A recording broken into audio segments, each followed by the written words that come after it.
Measures, and I'm here hosting VM's monthly webinar series.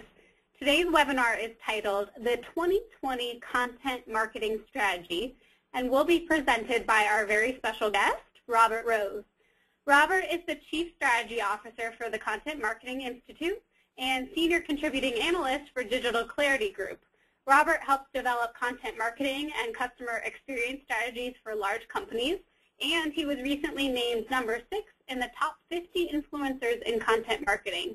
He's a regular columnist for eContent Magazine and a contributor to Chief Content Officer Magazine. We're super excited to have him here today, especially to talk about this topic, which is always timely for the new year. Before we get started and I hand over the presentation, I do have a couple of housekeeping items to note. Today's webinar will be available for viewing by tomorrow. We are recording it, and we'll send out an email with a link so you can watch it and also review the slides. We'll also be happy to answer any of your questions.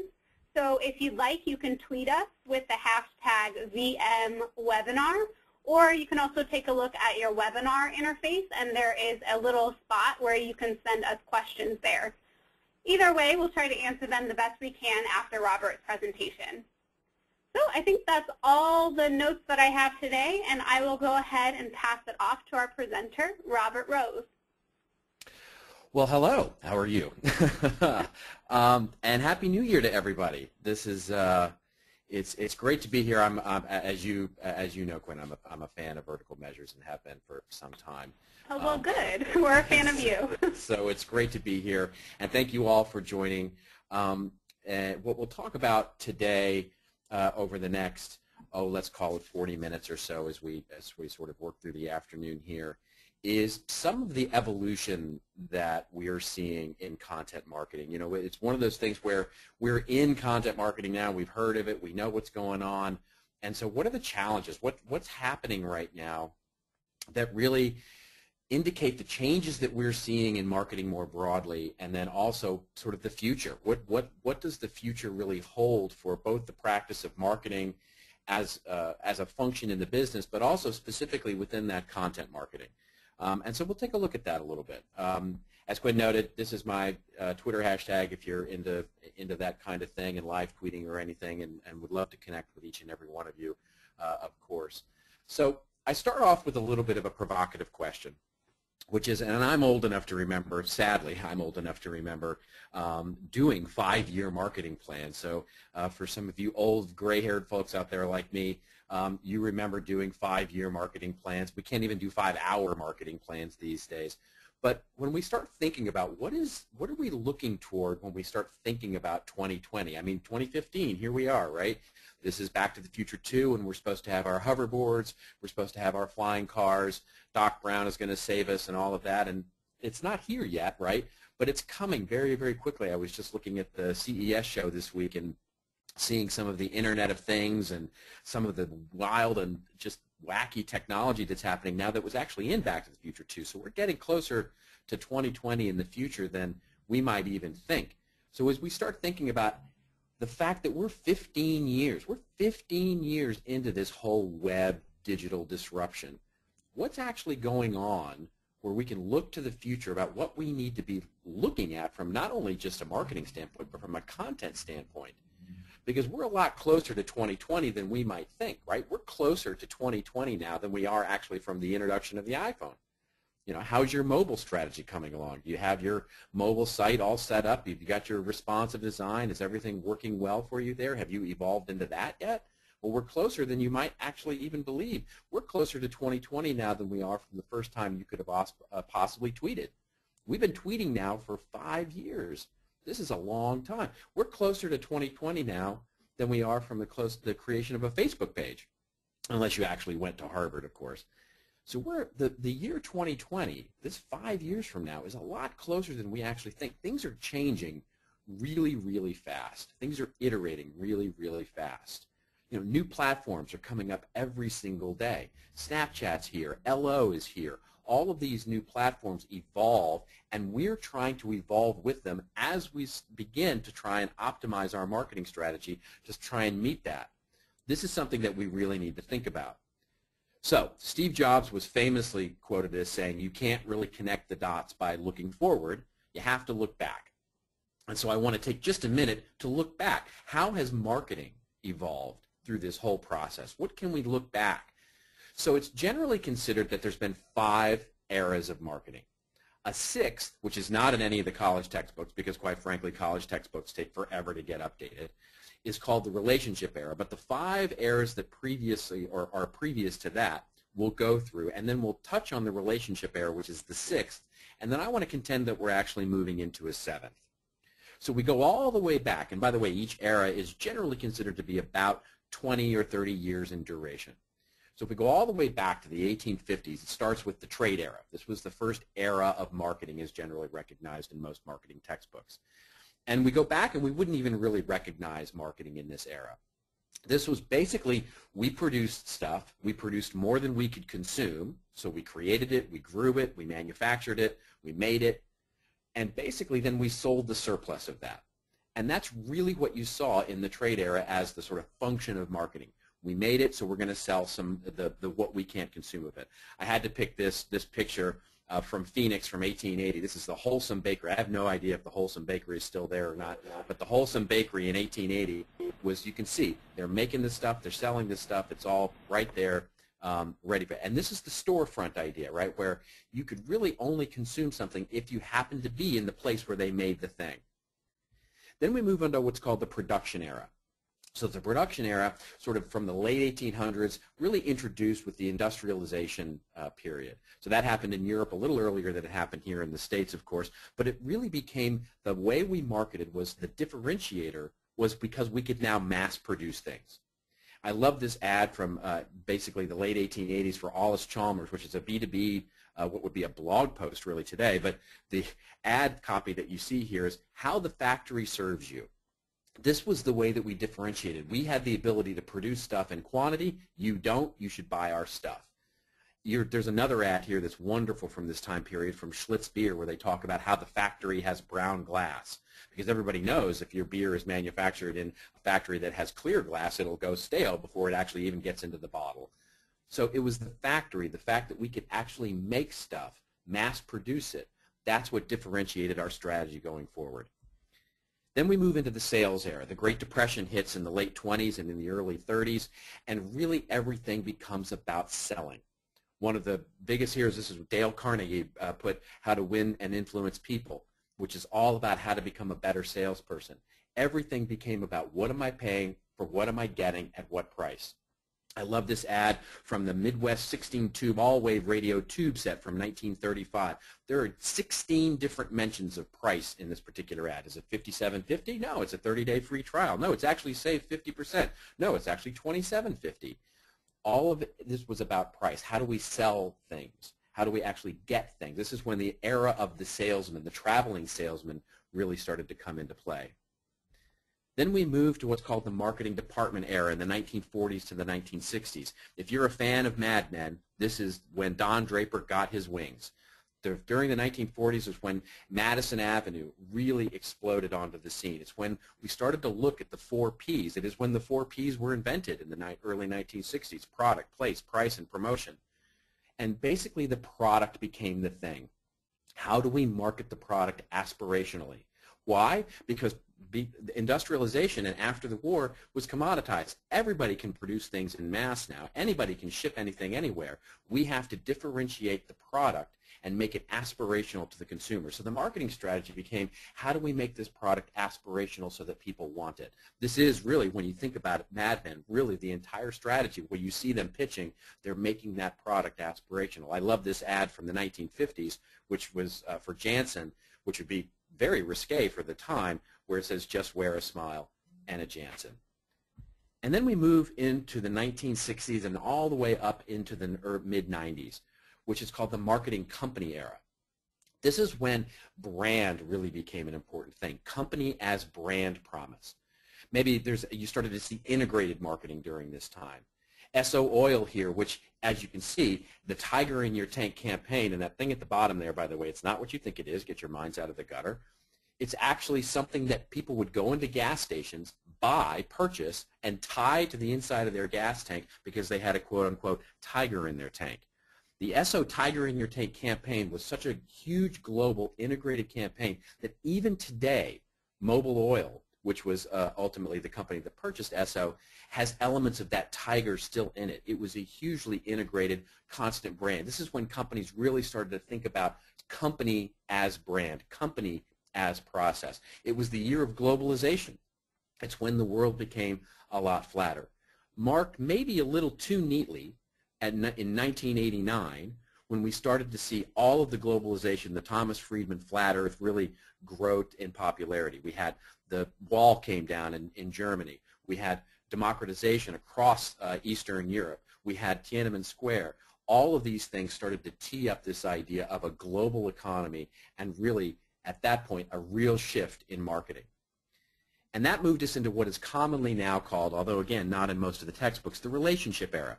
The relationship era starts in the early 90s, and it really starts with a seminal work that, if you have not read this book, this is your first homework assignment, to go read this book. It's called The One-to-One Future. And it was Don Peppers and Martha Rogers, Dr. Martha Rogers, who actually wrote this book in 1993. And if you're familiar with the firm, deliver the right message to the right person at the right time, this is really the beginning, the birth of that. This is really the idea that gave birth to the entire CRM movement. It's when Siebel Systems started. It's when we started to see companies like Salesforce.com, and the whole idea of managing people and delivering messages to individuals, customer, the right message at the right time, became a central part of the marketing strategy. Then in the late 90s, Doc Searles and his merry band of misfit guys came up with another book called the Clue Train Manifesto. And this was a seminal work in the late 90s, just as the internet was starting to get its legs underneath it. The Clue Train Manifesto came out and really reshifted the entirety of what we looked at from a marketing perspective. As we looked at it then, this in 1997 was when these guys were talking about markets as conversations. And remember, that's 1997, before social media, before the internet really got underneath it, and it was talking about markets as conversation. They were the first to tell you, by the way, Doc Searles will be the first to tell you, that it wasn't about marketing, it was about markets, and how the asymmetry between the power of what the consumer is going to have and the way that they choose the businesses that they do business with will actually be shifted, and that power will shift. 1997 this came out. Then in 1999, basically the wheels came off the wagon. The dot-com era was really sort of a side road that we went down and really screwed up marketing, I think, for the next 10 years. This is, by the way, this is the dot-com era is really when the title CMO was invented. Really up until that point there were no CMOs, and this is when the CMO title was invented. It's when we took this weird sort of postmodern turn in marketing where we started to make fun of the possibilities of marketing, make fun of advertising, and we started to have things like sock puppets as our general spokespeople for the Pets.com. This is probably best exemplified in 2002, where 16 of the 30 Super Bowl commercials that year were for dot-com companies, including one, by the way, which was a chimp sitting for 30 seconds doing absolutely nothing but staring at the camera. And then at the end, the little text that would come up said, "We just wasted $1 million on a Super Bowl commercial, and it was for an investment company." Yes, that's right, an investment company. So this is the mentality that we were in marketing. I mean, is it any wonder that we sort of had a big pop in that bottle? And then, as we started down this road of content and how websites and social started to really enter the picture in the mid-2000s, and the idea was still about the relationship. We wanted customers to like us, to engage with us, to follow us, to get engaged with us in a conversation. That's really where we've been focused on the last 7 years, is getting a deeper and more intimate relationship with customers. And what I'm talking about now is really not the end of relationships, by no means. There are brands out there that do wonderful jobs in creating relationship marketing and developing strong relationships with customers. By no means the end. In fact, many of the best practices from the previous eras have lasted until the next one. So I don't mean to imply that relationships are dead, but I think we all can admit to now that they're more complicated than ever before. Only 23% of customers, as in a recent study has shown, of brands really, or customers really feel like they have any relationship at all to a brand. The relationships are changing. And that's why I think we're moving into a new era of marketing that I'm calling experiences. And I'll get to that, come back to that in just a minute, but I want to talk about why I think we're moving into this. Before I do that, I want us to sort of say, okay, where is content marketing in this whole thing? Because we've talked about at CMI at great length how really content marketing is nothing new. It's been around for years and years and years, hundreds of years, of course. And if we even go back to some of the previous eras, we can see this.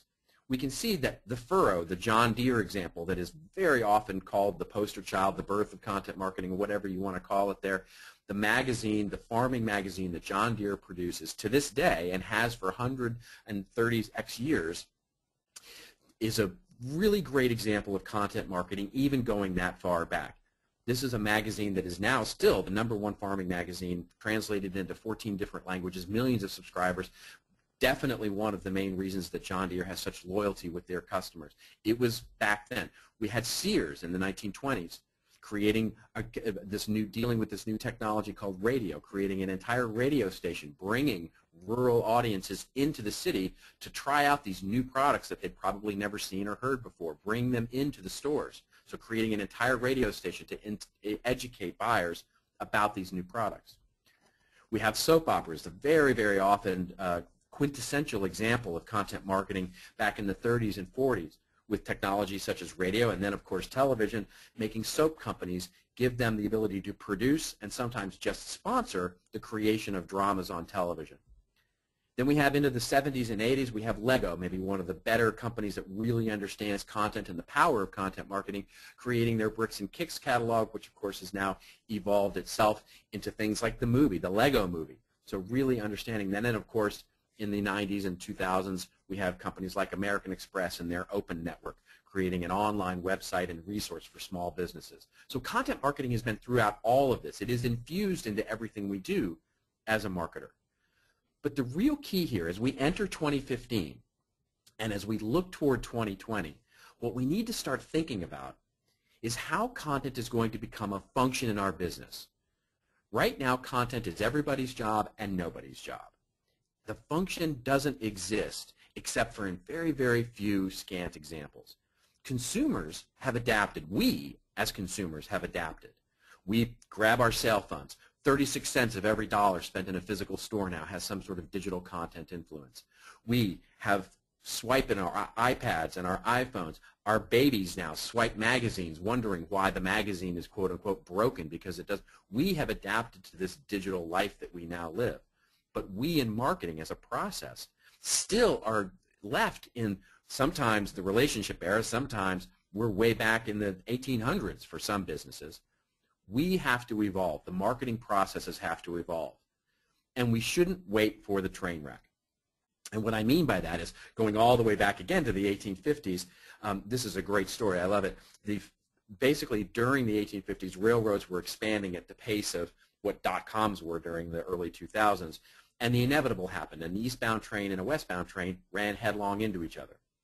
And up until that point, businesses were relatively flat. You had large companies like the East India Company, which was a relatively flat organization. Managers in local regions were pretty much allowed to do what they needed to do. That all changed with this train wreck because the big railroads brought in the Army and they brought in new corporate structures that would really redefine businesses as we actually know them today. And we're still dealing with them. Every single one of you, I guarantee you, has a file on your hard drive that has something like this on it. This organizational chart and the way that we actually organize our businesses is really been around since the hundreds of years, and is still the way that we organize today. And this is part of the real challenge here. Coming up to the late 90s and early 2000s, 1999 in fact, Philip Kotler, Professor Kotler, one of my marketing heroes, said in his book, Kotler on Marketing, which was written, by the way, just as the Internet was getting its legs underneath it, he says in the coming decade, marketing is going to be re-engineered from A to Z. Marketers are going to have to rethink fundamentally the processes by which they identify, communicate, and deliver customer value. It's a great thought. I love that quote. It didn't happen. We're still operating under those same hierarchies and same campaigns and same ways that we've operated for tens, hundreds of years.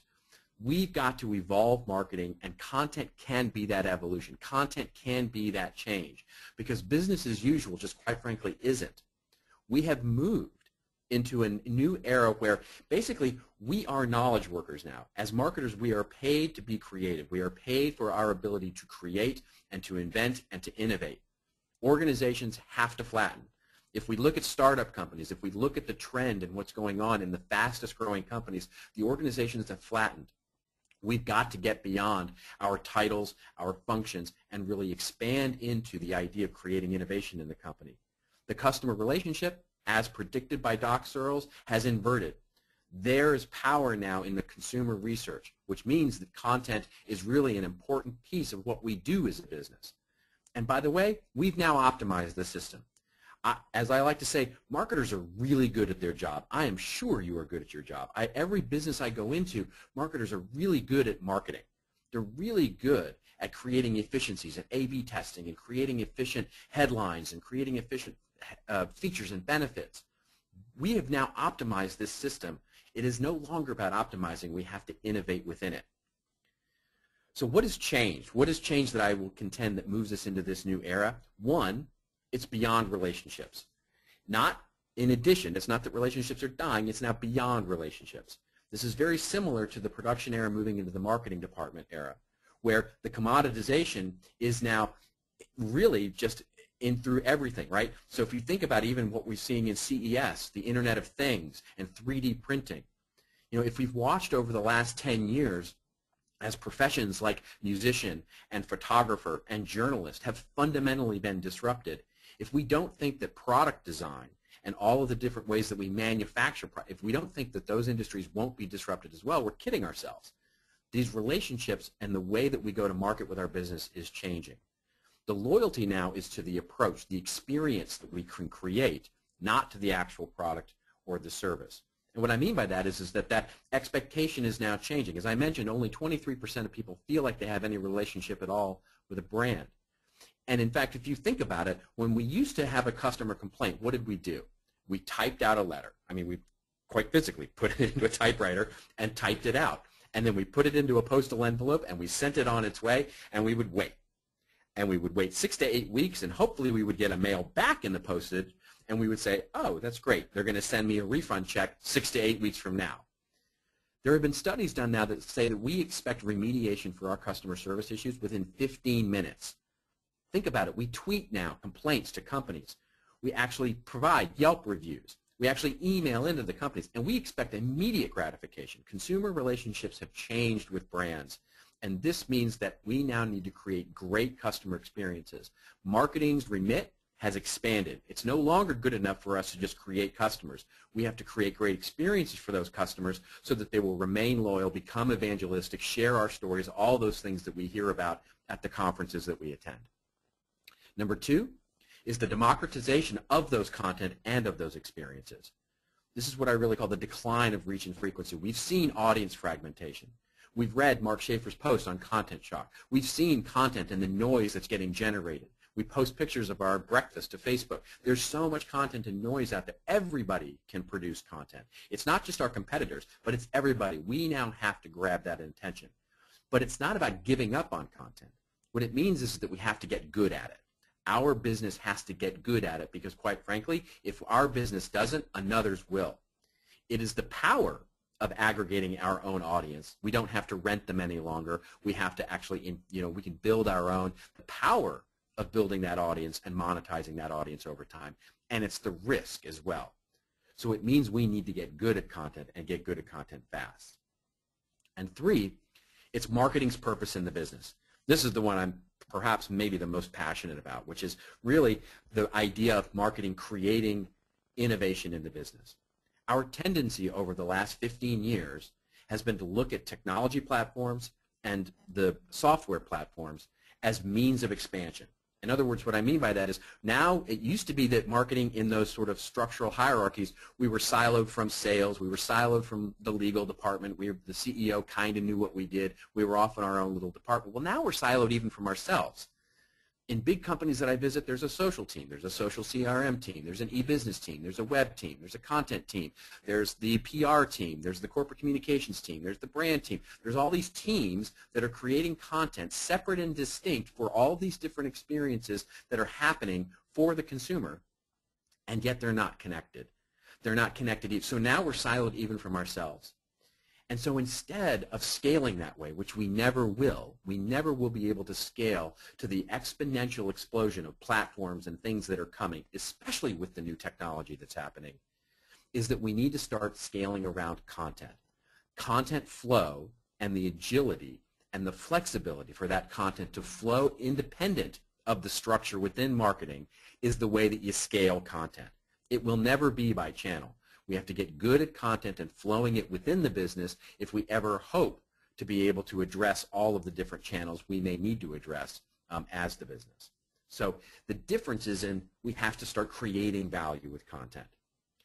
Creating value instead of just describing it. We're really good at describing value. In other words, we're good at marketing. We're good at features and benefits. We can write. We can put adjectives in front of nouns all day long. We know how to create persuasive content that persuades people to do something. What we're not, the muscle that we don't get to exercise very often, is how do we create separate and discrete value with that content that creates an experience for customers that goes beyond the product or service. That's how we're going to differentiate in the future, and it's what we have to change as marketing. So what really has changed? Nothing and everything. 60 years ago, Peter Drucker said the purpose of a business is to create a customer, and the business enterprise only has two functions, marketing and innovation. Everything else is a cost. Marketing is the distinguishing, unique function of the business. 60 years ago, he said that. So now it's not really that different. Marketing is here. The only word I change is marketing is here to continually evolve customers. Creating a customer is table stakes these days. We have to now evolve them through aware, through to interested, through to purchase, through to loyal, upsold, cross-sold, and all the way out to, if you like Guy Kawasaki's Enchanted or the evangelistic metaphor or Seth Godin's Tribes or whatever metaphor you like, it's basically turning them into subscribers, turning them into people who care about our brand and what we do as a means of getting their job done. We are here to create value, not just describe it. Developing audiences will become, I believe, the critical method by which we engage customers through every aspect of the funnel that we have. This is what we've learned.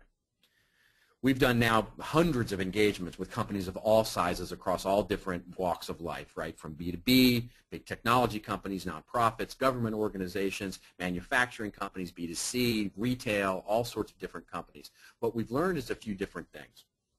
One is that those silos that we talked about, they're difficult. I know they're difficult, and it's really easy for me to say if you won't. It's very, very difficult to de-silo the organization. But what can happen is if we start focusing on a process and content as a function, it can unify. Start thinking about content as the means to create the plumbing between the different silos and unifying the experiences between the areas of the funnel that we're working on, and it can unify and create a collaborative environment. The other thing that we've noticed is that B2C is different than B2B. Despite when anybody might tell you the processes, the structure, and how we strategically will use content in the business are different in a B2C than a B2B. I won't go into those differences here too deep, but basically things like B2C, much more transactional. We've got to deal with retail. We've got to deal with e-commerce, different channels, distributors, all those different things. B2B, much longer sales process, more intimate, more touch points with the customer. They're very, very different, the processes. And the last is that what we've noticed is that owned media, which is managed media as an asset, is really the greatest challenge across both. So from our research, and we do research every year with marketing profs, of course, and this year was really our biggest effort. We had, I think, more than 2,500 respondents to our research. So we know content marketing and creating those experiences, it's growing. Everybody's doing it, they say, right? 9 out of 10 will pretty much say that they're doing it. 86% in B2B, and what's happening, though, is that it's experimental. Content marketing projects, as skunkworks, as innovation centers, as small things that we do while no one's watching. Most B2C brands are using that as awareness and very top of the funnel and brand recall types of exercises, brand content, those types of things. Whereas B2B, and Forrester actually came out with a study not too long ago that really talked through this, they're really focusing on lead generation. What I want to suggest is we can widen that out. We can start thinking of content to use for different parts of the customer journey. But of course, nobody feels really great about it yet. We're struggling still with the measurement. Only 34% in our latest study feel effective with content marketing. And why? Because it's that spaghetti against the wall effort. When we actually ask people, what are those biggest challenges? Producing enough content and producing content that engages are the two biggest challenges that are mentioned. But really, when we think about it, those are symptoms, not the disease. The symptoms are that we can't feel like we're producing enough content, but really the disease is that we don't have a strategy. Content isn't a process in our business yet. We need to make content real, something that people are really responsible for. Now, B2C and B2B, B2C lags, quite frankly, in confidence level, because B2C is having a little bit of a tougher time than we find that B2B is having in sort of developing scalability and scale for these content programs. And there's a very distinct reason for this. This lack of strategy and process is really hurting both B2C and B2B. When we did a study of enterprise content marketers last year, only 40% of those that responded from the senior marketing level look at content marketing as an integrated process at all. But when we looked at those and we said, those that feel great about content marketing versus those that don't feel good about it, 60% versus 12% had a documented strategy. So it might seem like simple and just we've got to think about it, but it really is important. The research is showing that it's really important for us to think about content as a strategic process in our organization and then document that strategy and follow it closely. And then here's the spaghetti against the wall. We're overwhelmed with channels already. The average marketer is using a dozen channels, everything from social media to blogging to e-newsletters to articles to native advertising to websites to all these different channels we're using. And that's not even counting the multiples within those channels, right? So how many brands have multiple Twitter accounts and multiple Facebook pages and multiple LinkedIn presences? Where we have to think about is starting to how we minimize the number of experiences we're managing and increase the impact on those experiences. The result is that all of these businesses are still operating from the old hierarchies and the 4 Ps of reach and frequency. What we're doing now is, and we've heard all types of things about how agile and learning from lean and all these different methodologies that are now becoming very popular. But what we're doing is, in marketing, is we're mistaking fast for quick. In other words, we're trying to respond in a speedy, fast manner, and what we're not thinking about is agility. And one of the things that I really hate the word omni-channel because it suggests that we have to be everywhere. And what I want us to start to think about is not being everywhere, but rather to be anywhere we need to be for our consumers to interact with our brand and have a great, impactful experience. Because right now what we're doing is because we're so stratified, because we're so siloed, because we're creating content in ever-decreasing slivers across the organization, we're doing what I'm calling small marketing. We're marketing and spending not a lot of money, but we're spending money on creating a 5,000 count Twitter follower. Yay! We're creating a Facebook page that has 2,000 likes. Great! We're creating landing pages that convert at a certain level. But we're not connecting any of these experiences to solve the larger marketing challenges that we as a business have. So when we start thinking about this owned media challenge, this owned media across both, we can look at it from a paid, owned, and earned. And I'm sure you're all familiar with this. There's some great thinking done on the paid, owned, and earned space. But when we look at it, we look at paid and we go, yeah, I got this. We know this. Marketers know this. We've got it down. Advertising, paying for search. We know how to do the paid media thing. We're kind of good now, 15 years later, at the earned media thing. We've got it. Social, know how to engage, know how to create social strategies that are creating communities. We're struggling now because Facebook's changing the rules on us and some of the other social networks, the organic reach is going down. But we can actually start thinking about, okay, promoted social, right? We can overlap that, paid and earned. Where this is kind of our attempt at content marketing in many cases, how we're going to pay to get our content in front of these social networks. Or maybe on the B2C side or the B2B side, we're looking at branded content, where we're actually trying to get extra content out on YouTube, or we're looking at content that brands us in a particular way. If we're lucky, we're getting this into an owned media channel, but more than likely we're actually getting this more into paid channels where we're paying to get eyeballs onto that content. Owned media is still struggling because why? We're still asking the question of what's the ROI? What are we actually creating that corporate blog for? Why are we creating that online magazine? Why are we creating that print magazine? This is where if we start expanding our vision of what journey we're facilitating for that consumer and what experiences we're creating, we can start to create that differentiated value. And just lastly, because I have to throw it in here, native advertising, we're all going, what? What's going on there?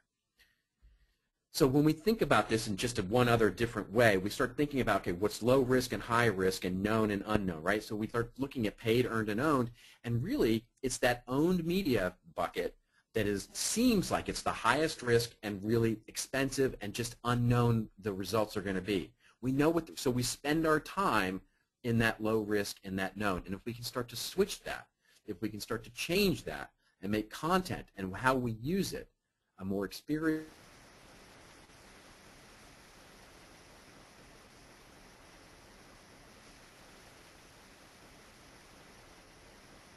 they're a food company out of, they're a German company, but they actually have a presence here in the States. They make fruit flavoring. So if you're drinking or eating anything that has some fruit in it, there's a good chance that they probably made this. So one of the things that they did is that they understood they're a typical B2B company, and they market to product designers at Nestle or Coca-Cola or Starbucks or anybody who might be making a food product and need fruit flavoring. And so very often, very much like other B2B companies, they find themselves responding late to RFPs.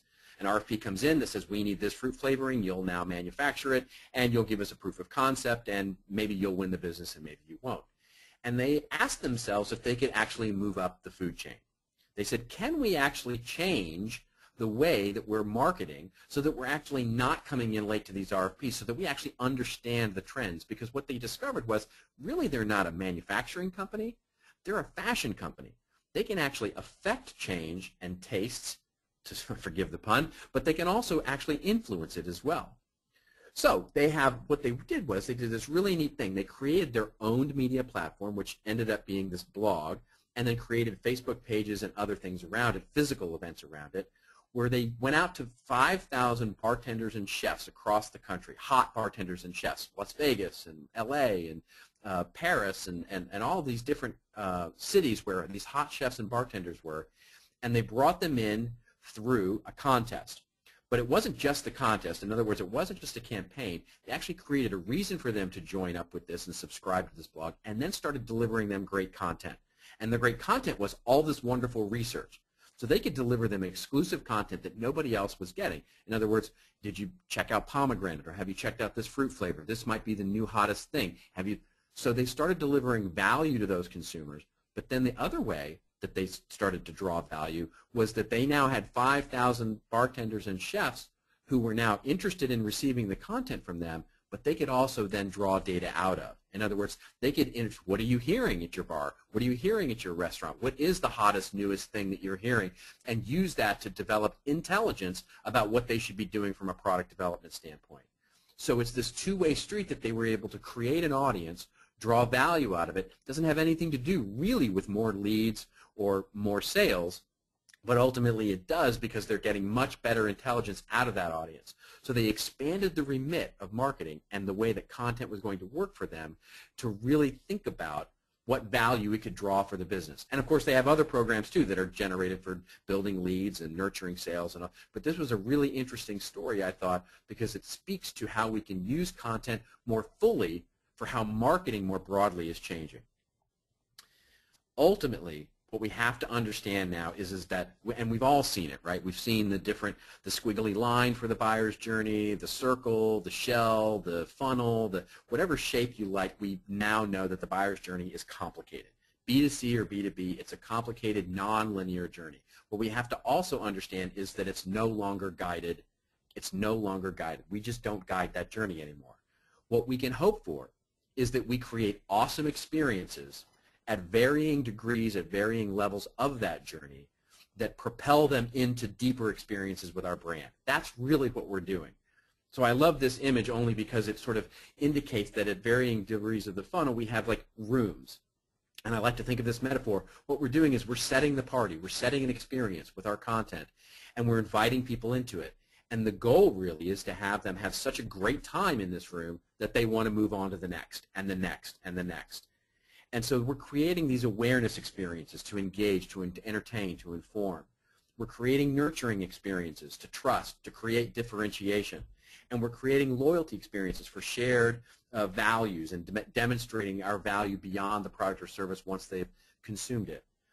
If we can just start thinking simpler about the way that we connect high-impact experiences together, our content-driven experiences, it might be easier for us to think about how we can scale content and think about how we scale it across all the different channels that we have to create it for. Because quite frankly, we're going to create more content. It's just the way it is. I guarantee you that you created exponentially more content this year than you did last, and you will again this coming year. Content will change your business. It just will. Every business I visit, content is changing the business. But it can be the byproduct of what we do. In other words, it's just this on-demand vending machine of content that spews out of the back of our company like some Dr. Seuss machine filling up our wagon. Or it can be a differentiating strategic part of our strategy. In order to do that, we have to make it a function. Marketing has to create value with that content, both inside the company and external to it, in order to do that. We have to change the way that our marketing department works so that content flows between it and the experiences that we create have high impact. And if you're looking for look no further than Jack Welch for a reason to do this, because as he said, when the rate of change on the outside exceeds the rate of change on the inside, the end is in sight. And so that is all the reason we need to actually go change what we're doing, make content a real function and something that we really do. Now, I know I went through that quickly. If you want more information, I'm actually writing a book that should come out hopefully at the end of this month, beginning of February, called Experiences, the Seventh Era of Marketing. I wrote it with the incomparable Carla Johnson, who is just wonderfully, wonderfully smart.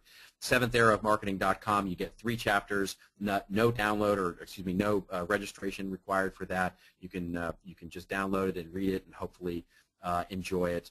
And it goes through many of the concepts that I went through just now. So thank you very much. I'll turn it back over to Quinn and maybe take some questions for us as we close this out. Awesome. Thanks, Robert. I have about 4 pages of notes, so I've got a lot to go through. But we do have a couple questions, and if anyone else has more, please tweet us with the hashtag VMWebinar or use the question applet. So the first one, we've got one from Rebecca, and she asks, in regards to your comment about siloed marketing, how can you connect content creation across different departments? It's a great question, and I promise I won't tease the book too much. But we actually do propose a process that we call content creation management as a methodology in the book. But I'll answer the question more succinctly when I say what we've seen work. And there is no best practices here yet. These are all better practices. So take what I say here with a grain of salt. What we're seeing work, though, is where you making content real cross-functionally first. In other words, finding someone in those different departments who will take ownership, responsibility, and be truly responsible for content, even if it's just within their own group, and then creating either a virtual team, call it a center of excellence, call it an editorial board, call it whatever you want. Creating that team that is responsible not only to the business but to each other for aligning, even if it's just something as simple as aligning editorial calendars in the first go, but ultimately becomes about setting a cohesive content strategy that emanates out instead of pulling in. In other words, this team isn't just there to communicate what each other is doing. They're there to communicate to each other what they're doing and how they can align with the broader marketing strategy. Because in many cases, this team that's forming isn't the CMO and aren't setting the strategy for the entire company, but they're in fact aligning with the broader marketing strategy that's happening. And so if you use that as sort of your foundation and then use that cross-functional team to meet, just quite simply meet regularly, align, and get some sort of collaboration going with the way that you're creating content, and ultimately hopefully that team becomes responsible for the creation of content, and then it becomes sort of a push out instead of a pull in kind of process. I'm hoping that makes a little bit of sense. Great. And then we've got a question from some guy named Arnie Ken. I know him. Yeah, he's somewhere in the office asking. So he's our CEO, if anyone didn't know. But he asked, do you see a difference in the way that B2B and B2C companies will tackle content marketing in the future? I do. I do. So, I mean, this goes a little bit to my earlier point about how B2B and B2C are different. I think one of the biggest things that I see is that getting it right on the inside first is arguably, and I won't say this sort of, this is not all the way, it's not 100% true, but in many cases, working from the inside out is more important in B2C, and let me tell you why. It's because you've got so many external people telling your story other than yourself. And what I mean by that is you've got retail associates, you've got distributors, you've got other partners, you've got resellers, all these people who are selling your product and telling your story and making sure that they're equipped to deliver the same value through content first is a really, really important part of B2C. I've seen so many content marketing initiatives and marketing, quite frankly, initiatives fail because they create a branded content experience or they create this experience that's on digital and it's wonderful and it's great, but then it's immediately sort of usurped by some retail associate who sort of doesn't live up to that promise or doesn't actually know about what's going on or doesn't even understand what's happening. And so immediately the experience is broken because that retail associate or that person can't actually deliver upon the same value that you've spent all this money to create this experience. B2B has a little less challenge with that normally because the sales teams are smaller, the companies, the number of customers they're dealing with are usually smaller. But it's those kinds of differences that I think will start to define where that split is in terms of developing a strategy that makes sense. And then for people that are kind of newer to content marketing or with a new content strategy, we have a question. Out of the 12 channels you said marketers use on average, which would you say are the most effective for a newly conceived content strategy? I'm going to answer that in a snarky way, and then I'm going to answer it in an earnest way. Oh, great. The snarky way is whichever one works the best for you. Yeah. The other question I often get is how much content should we be producing? And the snarky answer to that is as much as you can be great at. The answer is, mostly what we see is companies that are new to this, they're struggling with that owned media challenge, which is, the first thing that people usually want to put up is a blog or some sort of website. And where we see the most success happening, quite frankly, is where you can wrap whatever you're doing, whether it's a Facebook channel or a YouTube series of videos or a webinar program or a series of articles or whatever you want to do first from literally a what you can do first, quite frankly, a capabilities perspective, and pulling them into some sort of email newsletter, some sort of email sort of subscription. That right now is really one of the first, because usually there's usually an infrastructure already set up for that. You've usually got a Salesforce automation tool, or you've got an email tool, or you've got something that can build an email subscriber base. And so it's a great place to start because you can start building your audience using different content programs and use that email list as kind of your center of gravity, right? So I do a webinar and I pull people into an email list. I do a white paper and I syndicate it out to other external places because I don't have a blog yet, and I'm going to pull them into an email subscriber list, that sort of thing. So email subscriber and email is a great communication channel to start with. Awesome. And then I know this is the time of year and you've been hit up for many different prediction posts and free guides, and I know we've even done that to you ourselves. But maybe you could share what you're thinking is going to happen in the next year. Obviously this is about 2020, but how about 2015? What do you see, what are your predictions for any trends or industry moves that will be coming to us in 2015? I think I'll start with a temporary one, which I think this native advertising trend is going to really explode this year. And my encouragement for marketers, and again, as I've said on the podcast that Joe and I do every week, as a marketer, I don't really have a dog in the whole journalism fight, thing. As a marketer, my goal with native advertising is to, quite frankly, take advantage of it while I can and steal audience. And so I want to pull that audience into my own media efforts and my strategy. So I think that's a explosive trend that I think provides an immediate opportunity for marketers to really go after and be an early adopter on, because I think it's going to be big, and I think it's it's going to explode in somebody's face, and at that point the opportunity may tighten up. The other thing that I'll say is that I do believe that this year will be the year that, you know, everybody talks about the year of mobile, and of course every year has been the year of mobile for the last 3 years. But mobile will become a huge piece of our strategy. I believe that the really successful projects will be those that actually do something else besides that. You know, I look at really big opportunities in print. I look at big opportunities in some of the other channels that people aren't really paying attention to. So I think the really successful projects this year will come out of those that aren't necessarily the most noisy, which mobile is a big one right now. And the last one, the one you can hold me to, the one that I keep getting tweets about, is that I've predicted that Google will buy, I said Twitter in my original prediction, but I've now revised that. I believe Google will buy Pinterest this year.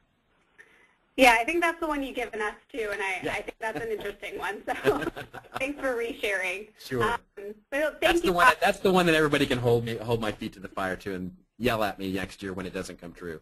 All right. Well, January 8th next year, we'll have to circle back. Right. Thanks, Robert. I think that's all the time we have, and I know we all have our notes and our homework and our reading to do, so I appreciate you coming on here and giving us a whole new thing to think about for the new year. Absolutely, my pleasure. Happy to do it. Thanks. And of course, we do have these webinars every month. So if you're around on February 12th, we will be having another guest presenter, Andy Crestodina, really awesome guy. He will be talking about the ROI of content marketing. So please join for that. Registration is already open on our website for verticalmeasures.com/webinars. I think that's all the time we have today, but again, thank you, Robert, so much. We're going to have to get these slides from you to send them out to everyone, and we appreciate everyone signing on today. Thanks, and have a good day.